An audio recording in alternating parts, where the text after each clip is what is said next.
Good evening, everybody. Welcome into Coach's Corner East here on this final day of November, November 30th.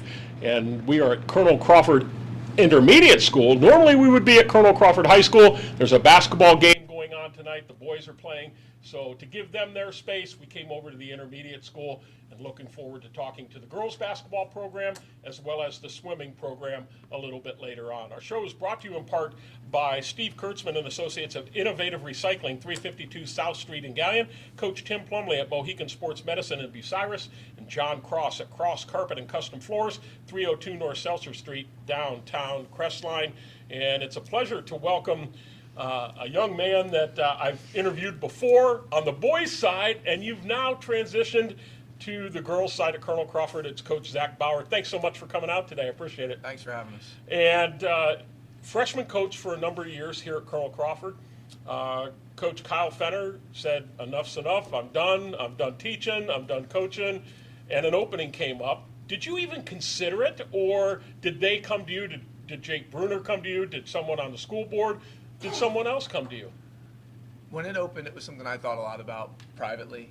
I kind of process things internally, so something that was on my mind from the time that it opened. I have two daughters of my own. They're young, but they're girls, and the opportunity was there. We have a lot of competitive kids in our program, and it was a young team. These guys are we're a young team, and it seemed like the opportunity was right to make the switch and see what I was made of, I guess. And I know these guys were ready for that. I know that there was never a question of whether the kids were ready. It was whether a question of what I was ready. And when I kind of decided that was something that I needed to try, needed to experience, it was kind of a freeing feeling. I love my time on the boys' staff, and I love being an assistant, and I was good at kind of my niche, and it was comfortable there. But sometimes you have to step out of your comfort zone and do things that maybe you need to do to challenge yourself. And this is something that I'm doing to help my leadership skills.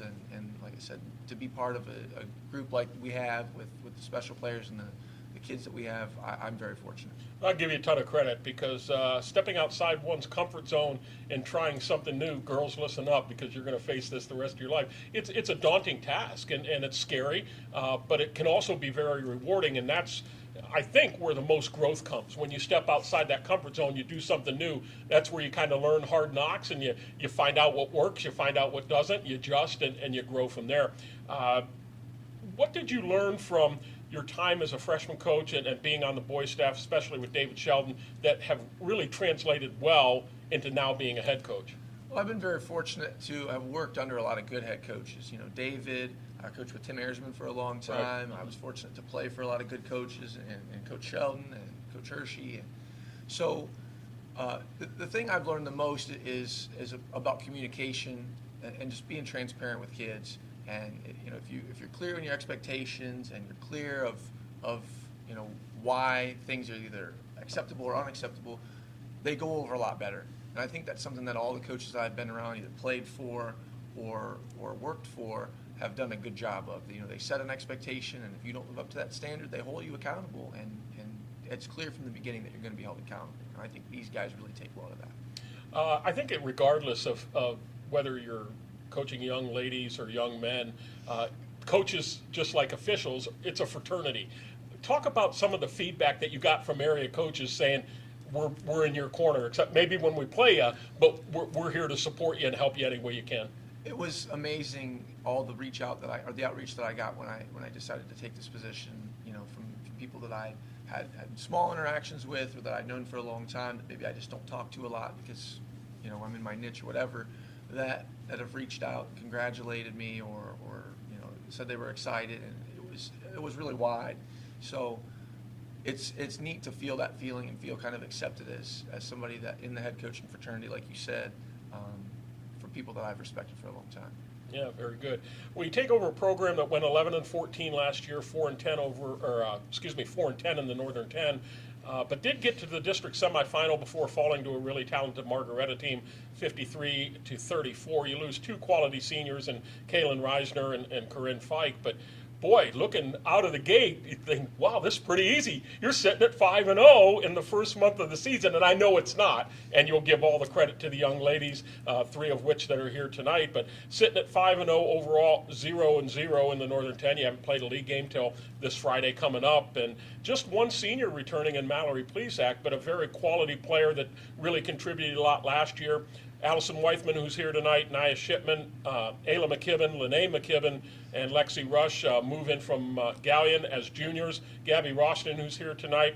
Mira Holtz here tonight as sophomores, along with Cameron Powers and Carly Zender, and a freshman, Lexi Durer, that's already contributing. Talk about the importance of this group. And yeah, you lose 2 quality players. You bring a really solid one as a senior, but also juniors that are going to contribute as well as younger. Something that I think we've really stressed, going from last spring to this fall and in the wintertime was, we did lose a lot. Kaylin provided us a lot of scoring last year, and we want to be a little bit more balanced in the fact that it could be anybody any given night. We don't need to be real one-sided. Some nights Mallory's been good and she's scored a lot for us and she's led our team in scoring. Other nights it's been Allison. Last night it was Lexi Rush. You never know when the opportunity is going to find you. And if you're not ready for opportunity, then you're going to be unsuccessful. So, all our workouts in the summer or independent stuff that these guys have been doing, it's been, you never know when your number's going to be called. And when that number's called, are you going to be ready? You shouldn't be nervous when the moment comes because you prepared yourself. So I got to give a lot of credit to the girls that are here and the girls on our roster that they're prepared. And when their number's called or when the moment comes, they're going to be ready and they're not going to be afraid because they've worked for it. I think it's a great mindset because, let's face it, other coaches are smart. They watch film on Huddle, and if you have one outstanding player, they'll find ways to take them out of the game, and someone else has to step up and do that job that night. And you're right, it may be an unsuspecting player that all of a sudden kind of comes out of the woodwork and does what's needed to take that team over the hump. What's your total numbers, 9 through 12? 9 through 12, we have 16 total. Okay. So I was talking to the girls before you came in, and no freshman team again this year. You're just playing JV and varsity, correct? Just JV varsity, no freshmen. We're close there, but with 16, it would be hard to split 3 ways. Are you going to be able to get those freshmen enough time at the JV level to get some much-needed experience? Our JV team is primarily freshmen. Okay. We play, I think we have 6 freshmen total. We play 5 of our freshmen on our JVs, and we with only 7 JVs and 9 varsity, we play. Everybody's played in every game on both levels. And that's good. That's why 16 is such a good number. And if you get to 20, it's hard to play 10 players in a 28 or 32-minute game, and that's really hard. But with 7 and 9 or 8 and 8 or whatever, it's easy to rotate kids in and out, and we've been fortunate enough to be able to do that. I would ask you your offensive and defensive philosophy, and looking at the numbers that you've given up in 5 games, I would say, boy, I'm a defensive-minded coach because you've done a great job with that. Less than 100 points in 5 games is outstanding, just 10 last night against Crestview. And I did do my homework and saw that you want that defense to translate into your offense. Talk about that philosophy, both defensively first, but what your offensive philosophy is now. We know that everything has to start with defense. And there's going to be nights where we don't shoot it well. And with the inexperience that we brought back offensively, going into the season, we knew it starts with stops and it starts with defense. And if we can turn that into easy scores, we will. If not, we want to be patient. Like I said, we want to spread things out. We want to be real fundamental with what we do offensively. And we want to do whatever we do, we want to do it well. We don't need to do 100 things, half-heartedly. We want to do 4 or 5 things really well, and I think we're getting there and doing those things well and executing our offensive game plan. Who do you have sitting on the bench with you this year as assistant coaches helping you out? Sarah Frazier, who is our head softball coach here, is my varsity assistant. I'm very fortunate to have her insight as a head coach and somebody that knew our players coming in. She holds our kids really accountable, and they really have a good rapport with her, which I'm fortunate for. Jordan Shell is another assistant that we have. He's helping us out. He watches a lot of film, and it's weird. He played here for Coach Sheldon, and I, being a guy that played for Coach Sheldon's dad, we find ways to kind of speak the same language and have the same thoughts, even though we played for 2 different coaches under the same system. So it's good to have somebody there that, thinks similarly to I do, X's and O's, Y's, and he does a really good job and works really hard at it.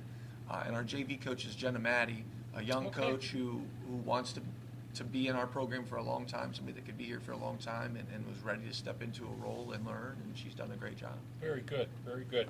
Take a moment here before we talk to the young ladies around the table. We're brought to you in part by Terry Gribble and Associates at your Gallion Community Center, YMCA, Dr. Erica Schieber at Bucyrus Veterinary Service, 222 West Mary Street in Bucyrus, Rod Steiger and all the associates at Pizza Hut in Gallion and Bucyrus, host of our show since 1992, and Luann Krebs at River's Edge Embroidery, Screen Printing and Signs, the official phone board t-shirt provider, Route 309 across from the Marion Depot. First up is Gabby Roston. It's good to see you again.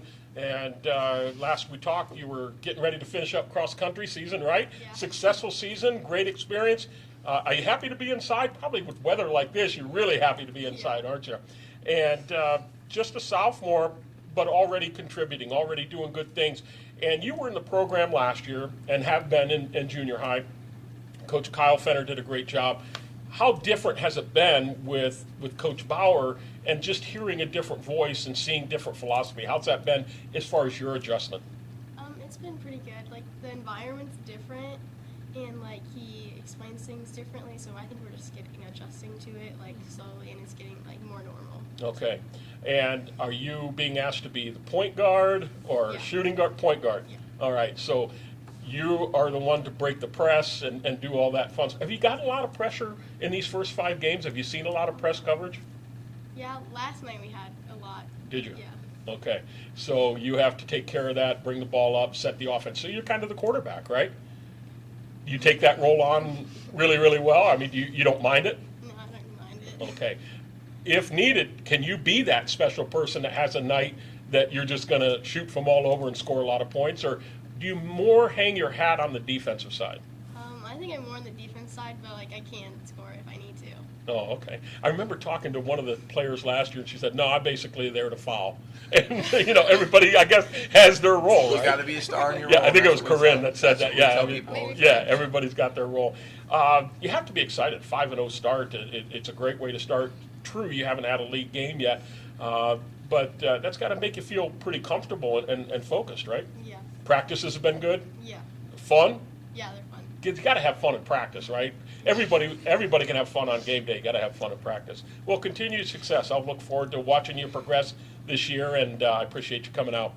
Mira Holtz, a sophomore as well, played mostly JV last year, correct? Yeah. Now you've transitioned into this varsity role. What position are you playing? Like a 1 through 5? Like 3. Like a 3. Yeah. Okay, all right. So asked to score some, right? Yeah. All right. How's that going for you? It's definitely different. I mean, the varsity level is definitely more fast-paced, so it's different getting used to it. But I think, like, as a team, we've come together. And Yeah, I was going to ask you that. What have you seen as the biggest jump from playing JV to varsity? I mean, JV, everything's slower defensively and offensively. You just got to be stronger. And on varsity in the summer, kind of prepared before, I feel like. So. When you got into your first game against Northmore, were you a little nervous about, oh gosh, I'm playing my first varsity game, or did you get a little bit of varsity time last year? A little bit, Yeah, but against starters, things like that, was it? Have you now 5 games in? Have you settled down a little bit, and has it seemed to slow down for you a little bit? Yeah, I mean, the first game I was definitely nervous, but I think once I started playing, I kind of calmed down a little bit and got used to it. When you look at the Northern 10, and I'm going to talk to Coach about this here in a little bit, of course, Buckeye Central is the reigning champ, and they have a lot back. But even in listening to Coach Cable, he believes that whoever wins the Northern 10 in girls basketball might have 3 or 4 losses. It seems a little more balanced this year. Have you looked at that yet and thought, well, gosh, we've got a nice start. We have every right to be up at the top as well. And if not, who else, or along with you, who else do you think will be there? Yeah, I think it's going to be very, balanced, and we're going to have to come ready to play every night. I mean, us, Buckeye, Upper, I think will be up there. Mm-hmm. But any game in the league, we're going to have to come ready to play. All right, very good. Well, continued success. Enjoy the experience, and hopefully those wins keep piling up as the defensive numbers and the scores for the other team continue to stay really, really low. I appreciate it. Allison Weithman is a junior, and thanks for coming. I appreciate that, and I know you got a lot of playing time last year, and you're back for your junior year. What position are you playing this year? I'm a shooting guard this You're year. a shooting, okay. So you're a lot of the scoring on your shoulders, you and Yeah. Mallory, and now Lexi too as well. What have you liked so far not on, we've talked ad nauseum here about defense, but what have you liked so far from an offensive standpoint? I mean, you look at 32 points, 31 points, 40, 43, and 44 last night. It seems like you're progressively getting better and you're starting to find your rhythm, not only you personally, but as a team. I think everybody's getting involved in scoring. It's not one person scoring 15 and nobody else is scoring. It's not a one-man show. Everybody's scoring. It's balanced out. Seemed like last year Kaylin took a lot of that on her shoulders. Do you like this spread the wealth mentality a little bit because it takes some pressure off you? Yeah, it shows, I mean, not only to us that everybody can score, but it shows to other teams that everybody can score and they don't have to guard just one person. Very good. Now, are you asked, or do you shoot primarily outside, or are you going to go and take a little body and get to the rack and do some scoring underneath? I mean, I do more shooting outside, but if they're all up in me, which I know they all know I can shoot. So right. Obviously, I'm going to drive around them and take it to the rim. Yeah, maybe draw a foul. How's the Yeah. foul shooting been so far for you? Pretty good so Yeah. far. Is that something Coach really professes in practice, that you got to get your foul shots in, things like that? Yeah. Okay, very good. Well, you got a big one coming up. How you feeling about that? It's going to be at your place on Friday. It's always a great atmosphere of Battle of Route 602. You know them, they know you. Are you looking forward to that? Yeah, I'm nervous, but it's going to be exciting. Yeah, it should be a great time, and we have that on the radio, so people can listen to that as well if they can't make it out to the game. Well, good luck, enjoy it, and we'll catch up here somewhere down the season. I appreciate it. Take another break before we come back and finish up with Coach Bauer. We're brought to you in part by Don Barr and Associates at Galleon Building and Loan Bank. Matt Studer at Spitzer Chrysler Dodge Jeep Ram and Kia 1 mile east of the Richland Mall. Mark Osborne and Associates at E-Crane International, serving worldwide markets from the Galleon Industrial Park. And Coach, these young ladies seem like, albeit maybe a little quiet, they're really confident. And that has to be something that you and your assistant coaches have instilled in them. If they're not confident, you're not 5-0 at this point. That's how I see it. I agree with that. You know, we really stress to the players that they do have the ability to do the things we're asking them to, and if they didn't, we wouldn't ask them to do what we're asking them to. We know they need to know that we believe in them and that we have confidence in their abilities, so that they have confidence in their own abilities. And you see that with these three, and I think that that's something that they've brought to the table themselves, and that we've helped kind of foster. Sure. What are your thoughts on the Northern 10 Conference? Again, I think it's going to be really balanced.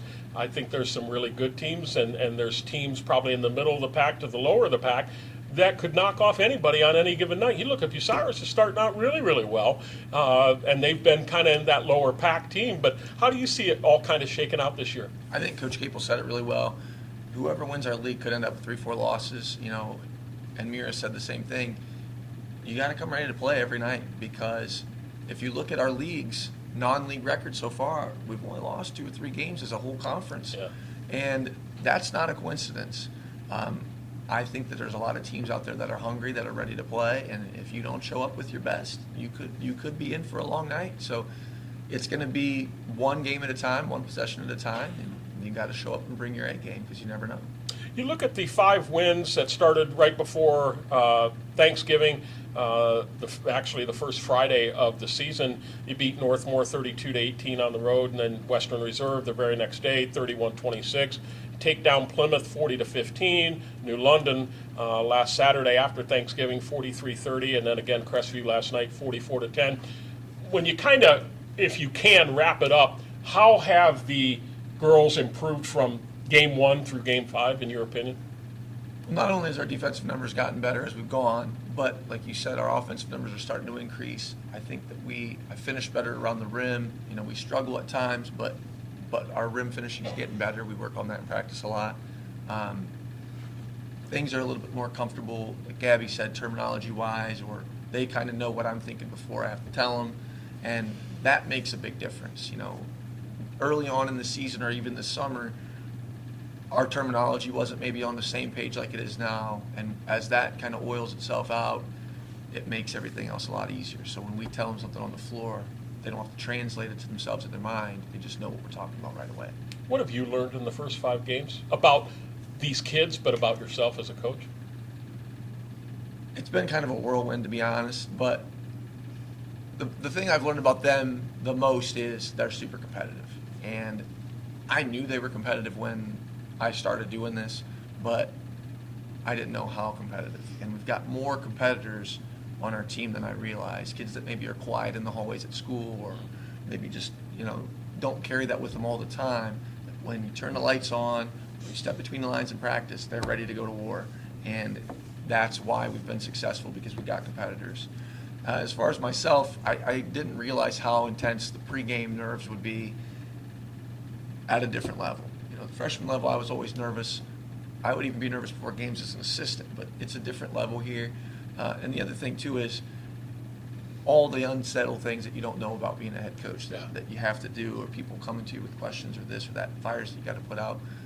That's a lot more stressful than anybody ever lets on. And it's been an adjustment, but these guys have made it easy. Well, certainly, I'm not trying to add fuel to the fire, but it is going to be a different ball of wax come Friday night over at the Morrison when Buckeye Central comes in, only just because of the name, let alone record and things along that line. Certainly, they graduated a lot of talent. There's no question about that. But it seems that Buckeye Central with Coach Cable, the cupboard's never bare. It's a rivalry. It's going to be a great atmosphere. I'm sure the nerves will be there. But then it just comes down to basketball. But talk a little bit about previewing them and what you expect out of them. They're definitely a good team. They play fast, they're physical. Coach Capel does a good job of getting his teams to commit defensively, kind of like we want to.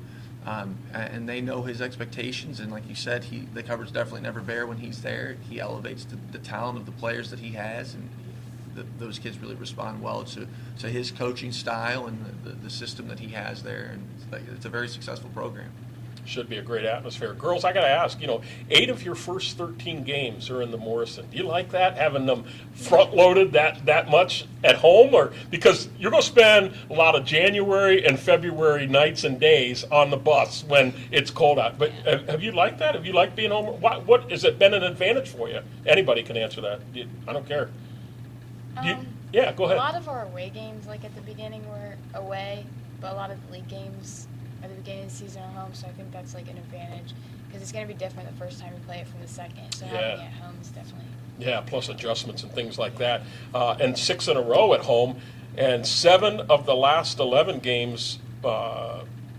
7 of 11 home games, before the end of the calendar year. Seems like you're going to spend an eternity after the first of the year on the road. A lot of bus rides, but hey, that's the way the schedule works out. And looking at the non-league, I was talking to the girls about it. You're playing 6 out of the 8 Firelands Conference teams, with the exception of Mapleton and South Central. You're getting everybody else on your schedule. You've already napped Western, Plymouth, New London, and Crestview. You still have Norwalk, St. Paul, Monroeville on your schedule, as well as Mount Gilead.